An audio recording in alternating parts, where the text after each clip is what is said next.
Hi friends, welcome to Prabha cooking channel. காரக்குழம்பு எப்படி இருக்குதுன்னு பார்க்கலாம் வாங்க. காரக்குழம்புல என்னங்க ஸ்பெஷல்னு கேட்காதீங்க. பட் வந்து வாரத்தில் சாட்டர்டே சண்டே இந்த 2 நாள் மட்டும் தான் நம்ம நான்வெஜ் சாப்பிடுவோம். மற்ற எல்லா நாள் வந்து நம்ம வந்து வெஜ் சாப்பிடுவோம். அப்போ அதில் காரக்குழம்பு ஒரு ஸ்பெஷல் தானே. ஓகே, இப்போ நம்ம வீடியோக்குள்ளே போகலாம். ஒரு அடுப்பில் சட்டியை வச்சுக்கோங்க. எண்ணெயை ஊற்றி கடுகு, உளுந்த பருப்பு, வெந்தயம் இதெல்லாம் போட்டு பொரிய விட்டுக்குங்க. சீரகம் போட்டு பொரிய விட்டுக்குங்க. நறுக்கி எடுத்து வச்சுருக்க ஒரு தக்காளி, ஒரு வெங்காயம் நறுக்கி வச்சுருக்கிறத அப்படியே ஆட் பண்ணி நல்லா போட்டு வதக்கிக்கிங்க. அப்புறம் 2 வரமிளகாய் ஒன்றே போதும், 2 வேணாம், 1 போட்டு நல்லா வதக்கிங்க. கொஞ்சம் கருவேப்பிலை போட்டு நல்லா வந்து வதக்கிக்கிங்க.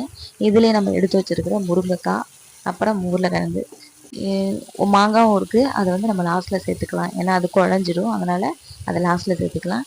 இப்போ எடுத்து வச்சுருக்க முருங்கைக்காய், உருளைக்கிழங்கு இது 2த்தையும் போட்டு நல்லா வந்து வதக்கிக்குங்க. அதை பச்சை வாசனை போகிற அளவுக்கு நல்லா வதக்கி விட்டுக்குங்க.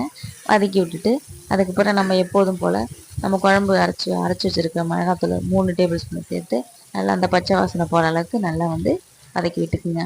வதக்கி விட்டுட்டு அதுக்கப்புறம் ஒரு எலுமிச்சை சைஸு புளி இருக்குல்ல, அதை கரைச்சி அதில் ஊற்றிக்குங்க. அப்புறம் தேவையான அளவு தண்ணி எடுத்துக்கங்க. தண்ணி ஊற்றி தேவையான அளவு தண்ணி ஊற்றி நல்லா வந்து மூடி போட்டு கொதிக்க விட்டுருங்க. ஒரு 15 ஒரு 20 நிமிஷம் கொதிக்க விட்டுருங்க. கொதித்து அதுக்கப்புறம் மாங்காய் வந்து ஒரு துண்டு துண்டாக நறுக்கி போட்டு மாங்காய் என்ன செய்யுங்க, கொஞ்சம் ஒரு 10 நிமிஷம் மட்டும் இதாக வேக விடுங்க. அதுக்கப்புறம் கழிச்சு பாருங்கள், சூப்பராக வந்து காரக்குழம்பு சூப்பராக இருக்கும். ட்ரை பண்ணி பாருங்கள். இது வந்து நாங்கள் எங்கள் வீட்டில் செஞ்சது. இதே மாதிரி நிறைய பேர் காரக்குழம்புனால எல்லாருமே நல்லா சூப்பராக செய்வாங்க. காரக்குழம்புல எல்லாருமே நல்ல குழம்புலாம் வைக்கிறாங்க. காரக்குழம்புலாம் ஒரு ஸ்பெஷலானு கேட்டுறாதீங்க. இது நாங்கள் எப்பயுமே வந்து செய்கிறது தான். எப்பயுமே காரக்குழம்பு, சாம்பார், அப்புறம் அதாவது அந்த மண்டே டு சாட்டர்டே வரைக்கும் இதாங்க குழம்பு. காரக்குழம்பு, சாம்பார், அப்புறம் வேறு ஏதாவது கீரை, அந்த மாதிரி ஹெல்த்தியானதாக தான் இருக்கும். அப்புறம் சண்டே சாட்டர்டே மட்டும் நான்வெஜ் எடுக்கிற மாதிரி.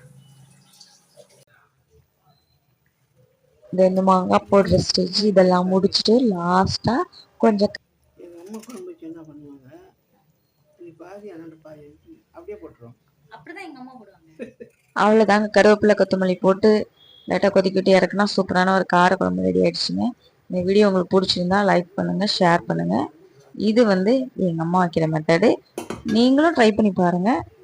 பிடிச்சிருந்தா லைக் பண்ணுங்கள், ஷேர் பண்ணுங்கள், சப்ஸ்கிரைப் பண்ணுங்கள். மறக்காமல் சப்ஸ்கிரைப் பண்ணிவிடுங்க. தேங்க்யூ.